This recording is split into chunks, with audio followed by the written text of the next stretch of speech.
There is an endless sea of podcasts about entrepreneurship.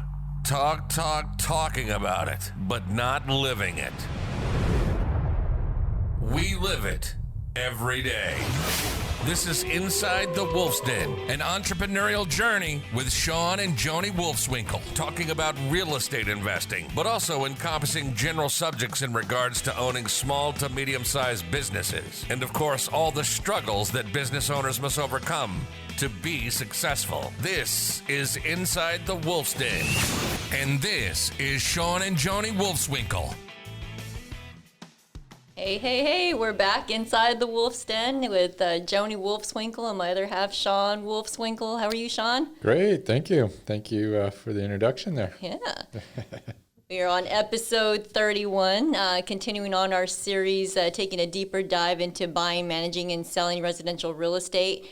And today we will be talking about property management. Your favorite topic? Yes. Something you... so passionate about it, you do it every day. So. It's the key to investing in real estate, and it can make or break the investment.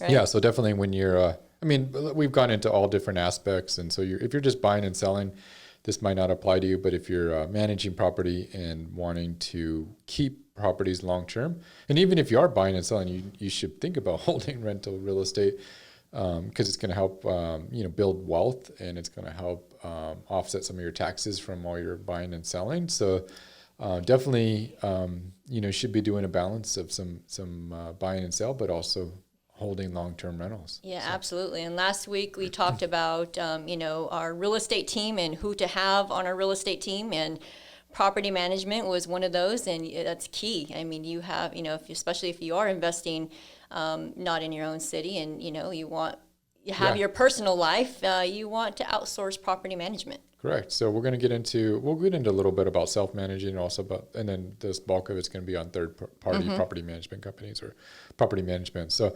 it is crucial because it'll make or break a property, no matter what somebody sells you on a pro forma, or when you analyze a deal and it's just a home run. If you don't have property essential or good property management, the property is just not going to perform. Yep. You're not going to get the return you want. You're not going to longer vacancies, can hurt that. Yeah, if it's run down or you put a bad tenant, they can destroy the property. You can get sued because if it's not managed properly, the tenant can sue you. If you don't do your proper move-out process and procedures, you can get sued on the security deposit disposition. The property's not up to property code. There's liability there. So it is very crucial because that's the biggest thing is you want to not only make money at this and have it perform, but you also want to preserve your wealth and make sure that you are not getting sued or put yourself in a position that really hurts you. Exactly. So property management is going to be key to that. And then just knowing your numbers, having an expert in that market, property management companies, if you find a good one, they know the areas, they know what things rent for, they have lists of good tenants that they can place in those properties. They have all the process procedures, vendors to take care of maintenance.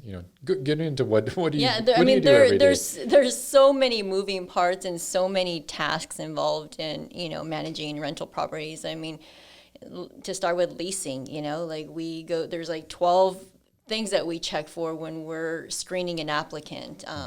And we go through that entire process. And rent collections, time is money, so we're very structured. Rent's due on the 1st, it's late after the 3rd, and if we're not, we're sending our 3-day notices right after that. And right now, especially in this time, collections and evictions, and we're recording this in the middle of 2020, so in the middle, but still dealing with COVID, still 2020, still eviction moratorium. And you have to be that's a good point, because if you're not up to date on the CDC and the eviction memorandum, you can get in big trouble if you do things the wrong way. Right. So, and those are the things that we're constantly monitoring and making sure that we're staying ahead of those. Maintenance coordination is another one. It's not just about, coordinating and assigning a vendor to do the work, but it's also staying on top of the vendor to make sure that they complete the work and make sure that the tenant's satisfied with the work and they're properly insured. So exactly, if they get hurt on insured the and job or they bonded. hurt somebody on the job, that they're protected. Absolutely. Renewals. Yeah, and renewals. I mean, we start our renewal process probably 90 days prior to the lease expiring, and just all the different details that go into that, making sure that if rent increases, we're getting those rent increases for the owner, and also notifying the tenants in enough time so they can go ahead and sign their lease, drafting the leases. So just a lot of things that go into that. We talked about evictions, lease violations, pets. I mean, pets is another one. There's when you're screening applications, there's knowing what a service animal is, an emotional support animal, and knowing what the fair housing laws are, what you can say and what you can't say. HOA rules. Yeah. For some properties or condominiums, security deposits, make-readies. I mean, it just... The list goes on and on and on. And so why do you do what you do? It sounds like a big headache to me. I love a challenge, and it's challenging, but it goes back to the team, right? And so I have created a great team. They're trained well, and they're specialized in their department, and they kick butt. Yeah, So awesome. And so we're going to get into a little bit about property management. If you didn't hear it or you want to hear more about this topic, please tune into episode 20. We went into self-managed versus third-party property management. So we really analyzed the two and compared and contrasted pros and cons for both. And so take a look at that and re-listen to that, because that was a really good episode on a deep dive and comparing the two different types of property management, whether you're self-managing or third party. But I mean, just if somebody wanted to self-manage, which you just listed all those things, I don't have a clue why they would want to, and I'm questioning why we got into that. But I mean, because it sounds like a big nightmare. Well, why would you want to self-manage? I mean, self-manage, if you want to save money, that's a big reason to want to self-manage. And if you want to have control, I question that sometimes with owners that come to us and, they want to micromanage us with things. I'm like, why did you hire us to begin with? If you're just going to micromanage us to do every little thing, then you should have just managed it yourself, right? Correct. Because we are the experts, and we know the laws, we know the rules, and you allow us to run with it and do what we do best. Yeah. I mean, you got to think about it. We do this on a day-to-day basis, so you would think the experts know what they're doing and can do a better job than you. But I mean, people have their opinions. But if you want to self-manage, I think it comes down to saving money and control. They want to pick their own tenants. They want to, have their own screening application process. They want to do their own maintenance and have their own vendors go out there. But I mean, their vendors are probably not licensed and insured, and it only takes one really bad thing or fire or something like that, and it can be and we'll get into that later. But it's saving money and control. But usually the control is even just to save money, and so you got to really watch how you're saving. If you're cutting corners just to save a buck, but then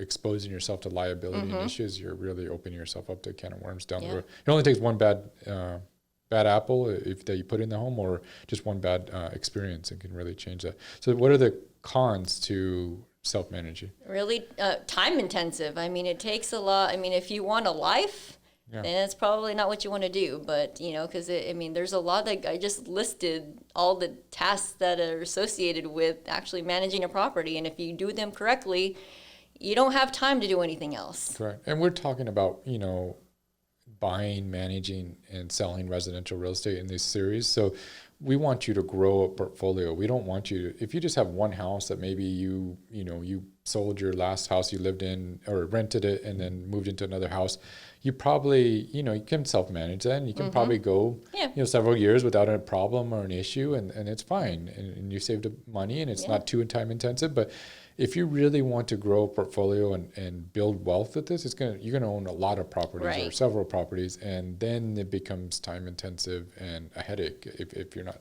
don't have all your technology and processes and leases and everything really documented. So yeah, definitely time consuming. What is there anything else you want to mention about self-managing? No, I think that's, of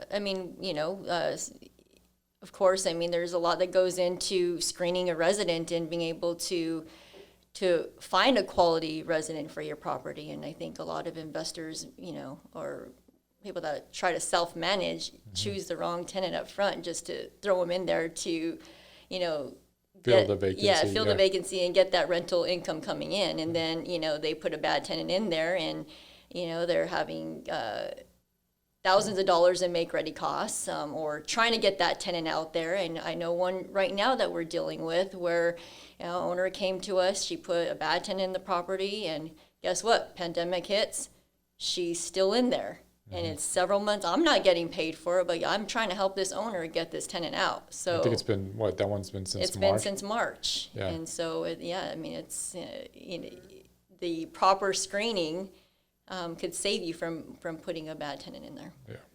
Yeah. Now let's get into third-party property management. So what are some of the pros, with doing hiring a property management company? We are the experts, in the industry. We know the markets. We know the market conditions. And our job is to, maximize the profits for our investors.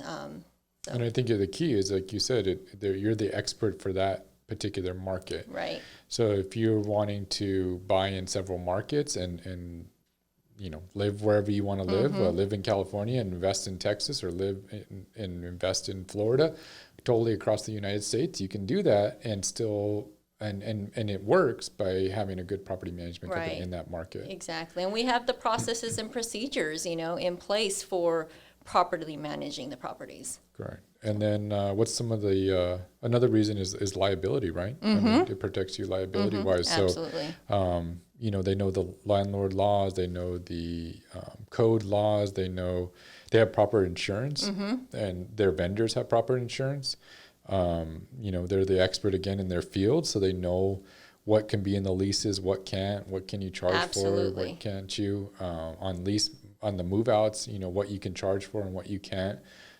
I just think people underestimate it, because I think so many people own a home and then they well, I can rent this house and what's a big deal? Right. I can just go get a lease from Office Max or Office Depot and, and we can just write it up, and that's great. Oh, gosh, you should see some of the leases that I get. I'm like, what is this? Yeah. It's like handwritten. Yeah, and, I'll just get a for rent sign from Home Depot and we'll just stick it in the yard, and, and I got some guy that will call me and tells me a great story, and I don't need to run his credit. Yeah. Why? I mean, he just told me, and he showed me his family and his new baby and a beautiful dog, and on 2 months later after they move in, all of a sudden it's like, well, that was his sister and his sister's kid, and that was, and he's has a motorcycle in in the living room.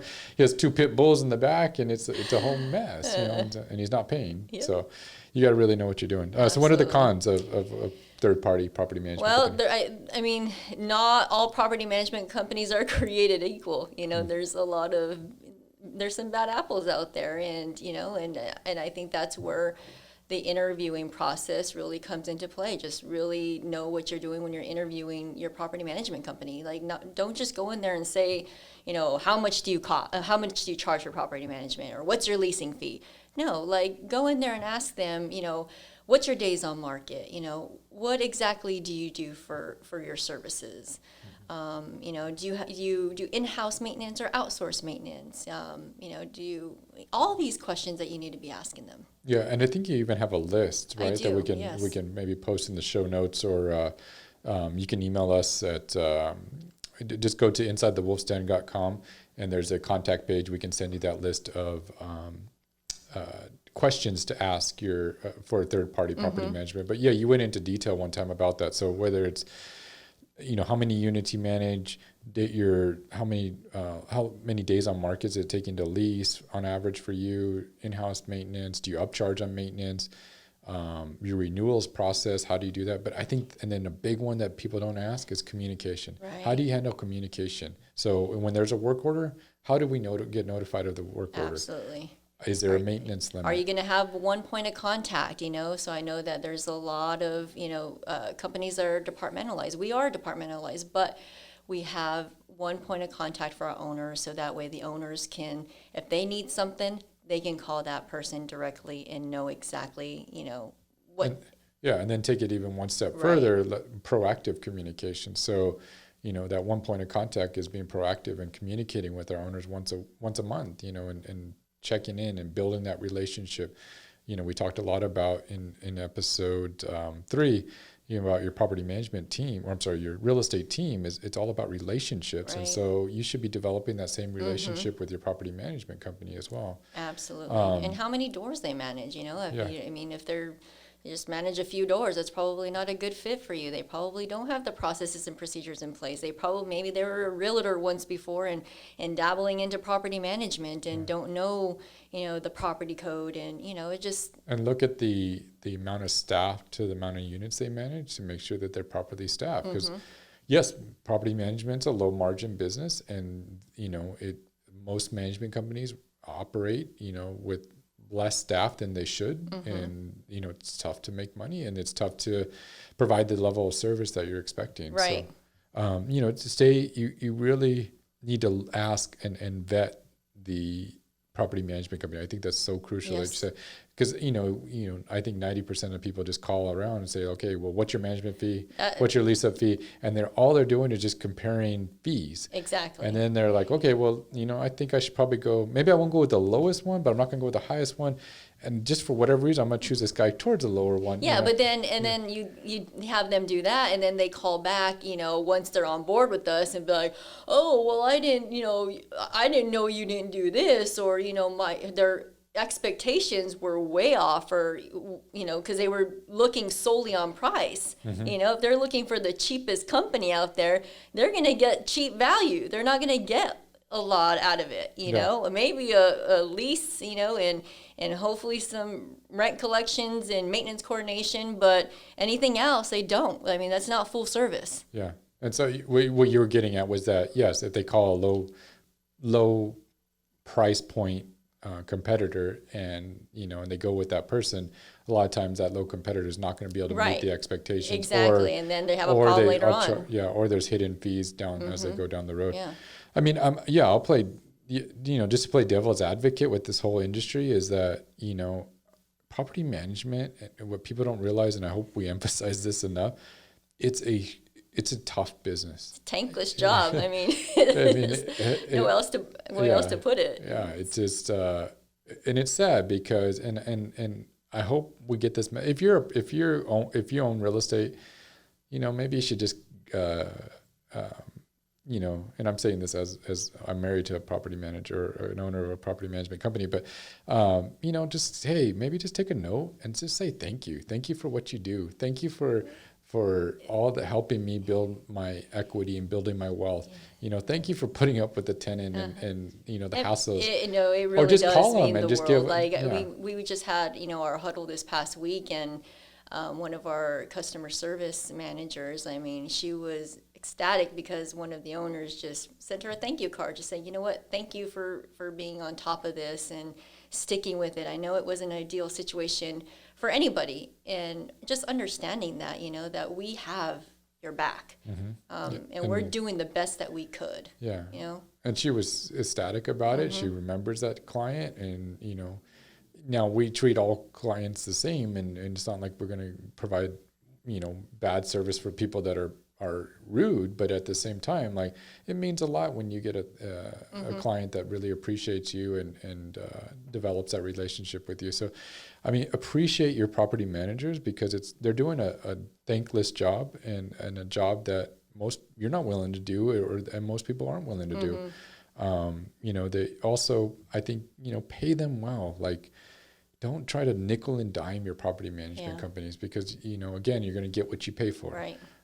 It's a tough business. If they charge 15% on maintenance expenses, pay them. it's still going to be A cheaper lot cheaper than you retail. would go hire Yeah. a contractor, and then you hire the wrong contractor and you're paying double anyway. So Yeah, I mean, don't try to nickel and dime them, because you want them to thrive as well, and you want them to grow so that they can keep providing the level of service that you expect, that absolutely. you want, and in order for them to provide that extra communication and make sure that their quality is up to par and everything, pay them. That, and then also like just me bringing on these outside vendors to also work with our residents, because at the end of the day, you want great residents in there so you can have longer term residents. I mean, switching out new tenants here and there is just going to cost you. So, sending out our air filters once a month makes a huge difference. The utility concierge service that we have for them, and they just feel special as well, and they want to stay long term. Yeah, I mean, just respect your property managers, respect your properties and the tenants that are in them.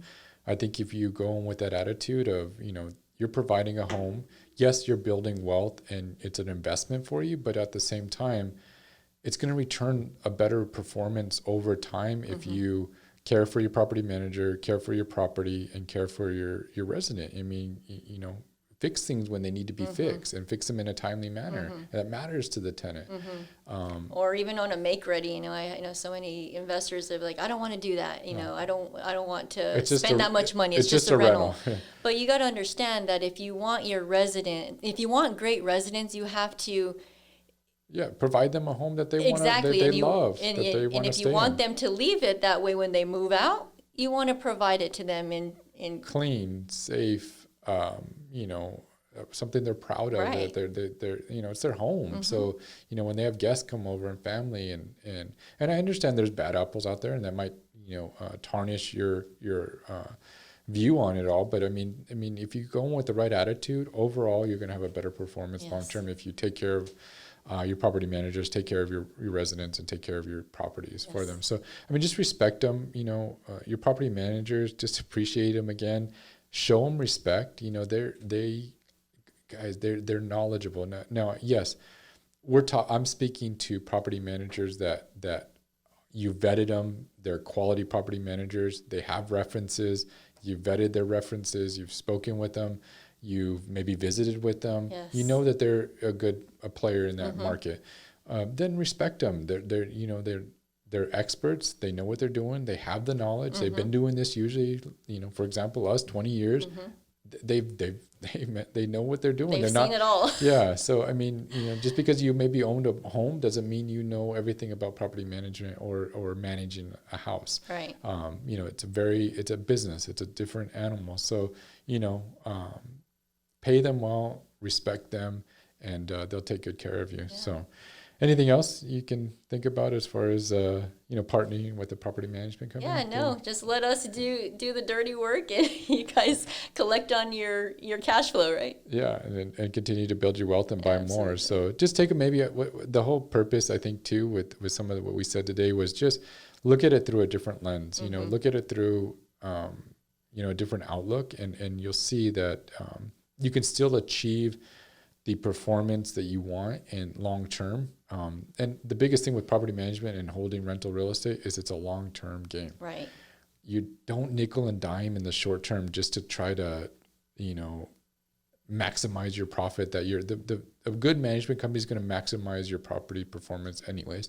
Yes. So just, look at this as a long term thing, and what's going to be the best for the long term outlook. Right. Is it going to be cutting this guy at his legs, to save a buck now? Or is it, hey, let me pay him for this so that he can keep providing this level of service to me down the road, and my property's going to perform, and it's going to appreciate, and I'm going to gain equity, and my tenant's going to stay there because I'm caring for the house. I do repairs in a timely manner, and they love being in that house because the turnover is going to kill you. So if you have good turnover, take care of the house, and you have less turnover, it's going to perform really well long term. So hope that was that was a little winded. Sorry, I got a little exhausted there, but it's something obviously you can see that we're passionate about.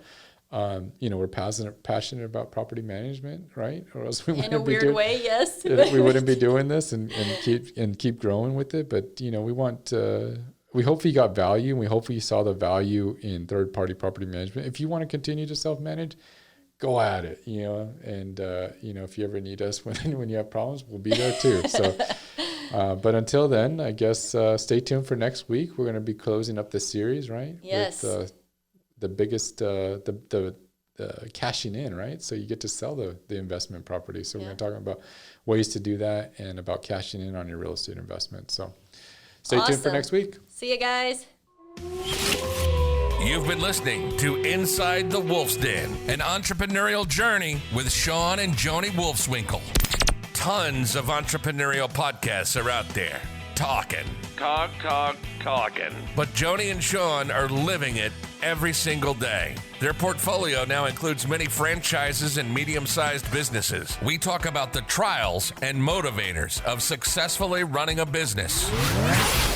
Join us again soon for another podcast. But until then, reach out on the website at InsideTheWolfsDen.com, on Facebook at Inside the Wolf's Den, on Instagram at Inside the Wolf Den. We'll see you again soon.